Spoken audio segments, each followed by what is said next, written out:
Hey there everybody, how you doing? It's your old pal Cape Joel here, and I am back again. Fresh from the lineups and the crowds and the great atmosphere that was Fan Expo 2015. Fan Expo is, of course, the biggest gathering of sci-fi, horror, comics, anime in the greater Toronto area. It's basically, it's basically Canada's Comic-Con, more or less. And I know some places, some other places in Canada may argue that, but as far as I'm concerned, it is my Comic-Con. It's the big to-do. This is my second year going as press, and obviously there's a big video detailing my many adventures up on the Comic Book Cast channel. I actually had so much footage this year that I was actually going to do an extra cut to go up on this channel exclusively. You get some extended interviews, you get to see me goofing around with my friends and my camera crew a little bit more. But I know I wanted to make this video because the one I did for Montreal was huge, and that is where I actually go through my swag, where I go through my stuff and the things that I got. And this year I got some really great stuff too. I actually wasn't aiming to shop for myself this year because obviously Montreal Comic-Con, where I went with Armin, wasn't so long ago, and I kind of treated myself there, so this was more about getting stuff for other people, honestly, and I did get some pretty cool stuff. The first thing I'm actually wearing right now, I promised myself when I went to Fan Expo that I was going to try and save some money, and I wasn't going to buy any shirts, because shirts are a big expenditure. And I also have another thing that's kind of happening with shirts right now. Keep your eyes peeled to the channel for that one. But I went to the Eaton Centre, and anyone from Toronto will know Eaton Centre, this huge, big, beautiful mall, basically a city unto of itself. And I went to Hot Topic for the first time. Yeah, I know, right? Hot Topic, which I had only ever really known through jokes on South Park, where it's like, oh, that's the store where goths shop at. And only later did I know, oh, they actually have a huge selection of comic book and nerd stuff. And in fact, I'll probably throw up a picture right here of me at the store. I know me and Sal from Comic Pop, we talked about it, and Sal basically told me, yeah, you're not missing much. It's all super overpriced. But they had a pretty good deal on where you buy one band shirt and you get another one 50% off. And I was buying a band shirt as a gift for someone because they don't really like all the nerd comic stuff, so I wanted to get them that. And in return for me, I got a Metallica shirt. So I kind of broke my rule, but I kind of didn't. At least I didn't buy another comic shirt, is the thing. Another thing I actually got at the mall and not at the con, actually no, it's over here. Force Friday was obviously this week, the week before the con, and the convention itself was absolutely loaded with Star Wars stuff. I didn't get a Star Wars thing at Fan Expo.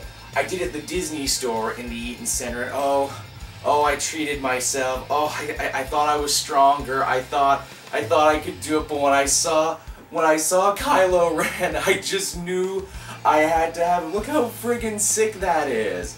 Look how beautiful this is. I'm never taking this guy out of the box. Unlike all that episode 1 merch I bought, this might actually be worth something. And oh, it gets better. It gets better, because, you can actually, when you press him, his lightsaber lights up. His friggin' cross-mounted lightsaber, which I'm still not sure if it's really cool or really lame. I haven't decided yet. I actually talked to one of the dudes at the Disney store, and man, people at Disney store, they are freaking serious about their job. They get hired because they love the stuff and they can talk about it intelligently.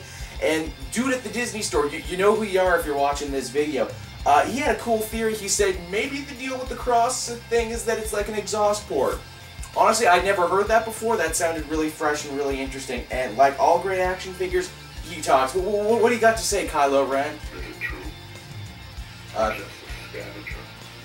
Well, I wouldn't say I'm a scavenger. I would say I'm more of an internet personality, but thank you, though. I guess that is true.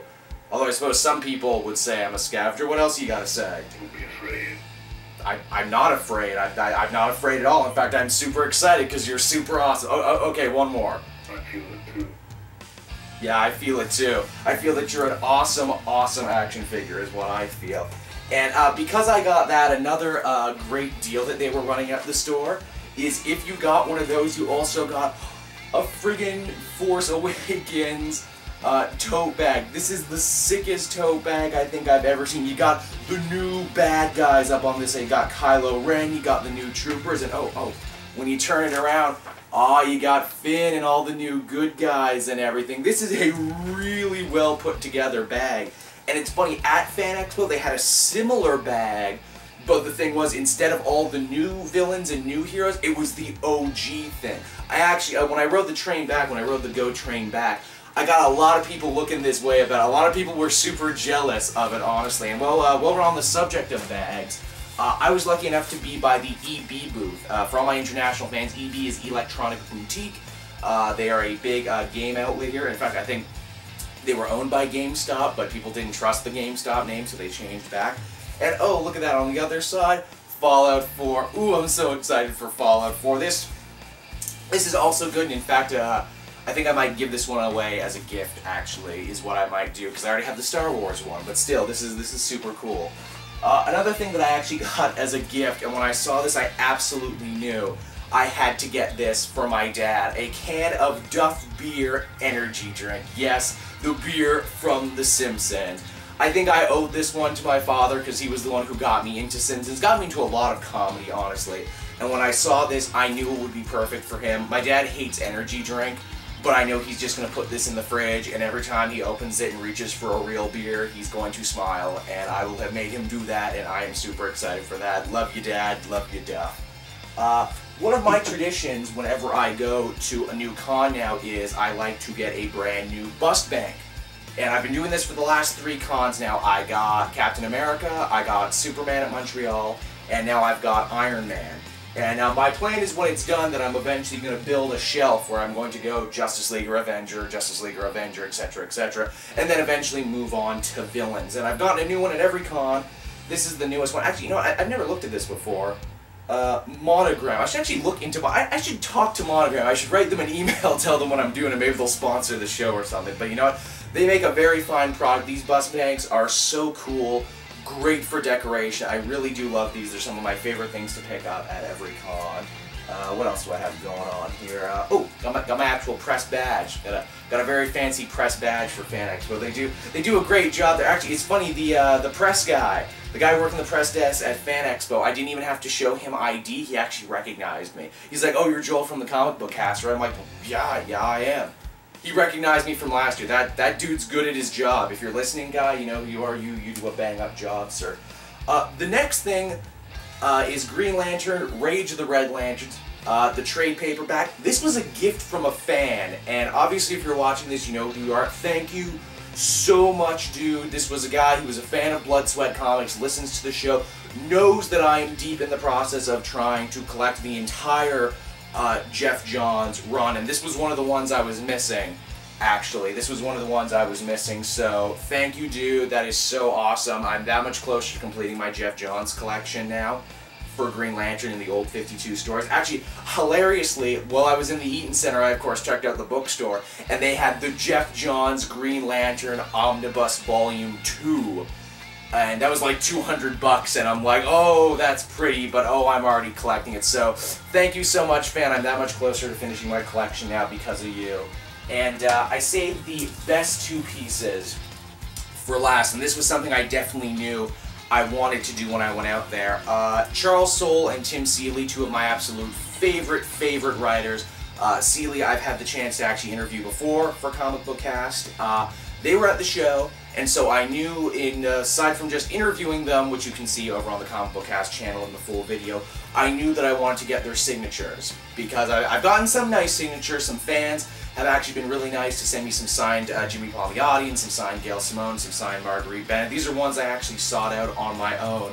And as you can see, ooh, yeah, look at that. First edition, the pink print for Grayson, signed by Tim Seeley, who, again, also recognized me, and that just friggin' touched my heart that the dude remembered me. Signed and actually made out to me. That's so sweet. I'm going to have to find a way to put this up. I want this one actually kind of up on the wall, is what I want, because that's how cool this is. Big fan of Grayson, really glad to see him do that. And the other one I got was Uncanny Inhuman #1, signed by Charles Soule. I actually wanted to pick up a trade of Death of Wolverine, but I couldn't find Death of Wolverine in trade to get him to sign. That's what I really wanted. And then they had like $40 collections of like all the single issues, and then like the really expensive holofoil ones. But this is a pretty sick cover too with Black Bolt, so I'm glad I got his name attached to this one. This is actually from Myths, Legends, and Heroes on Montreal Road in Ottawa. Man, those guys came a long way to sell me this one. So yeah, that's that's my swag that I got at this week's show, and that's some behind-the-scenes story. I had a great time at Fan Expo. If you're ever in the Toronto area near the end of the summer, beginning of September, I would totally say check that one out. I met so many great fans who obviously you can see in the video. I had so many great conversations with people doing the, just even in the hotel, in the elevator who were going to the show. Heck, on the way back, I actually met this really pretty girl in a Sakura cosplay, and we talked about Naruto for a little bit, and I talked about how I tapped on out of that series near the end of the Zabuza arc, and that was fun. That's a story I'm going to be remembering and telling for a bit. You bet I sent her a business card. You bet I did. So, yeah, that'll just about do it for this video, everyone. Thanks for watching. I hope you enjoyed it. I hope you had some fun. I hope you can get out to Fan Expo at some point, maybe even meet me. I think that would be really nice. In the comment section down below, tell me what's your coolest piece of swag that you picked up from a con? What's your prized possession? What's your favorite convention memory? So yeah, until next time, everyone. See you later.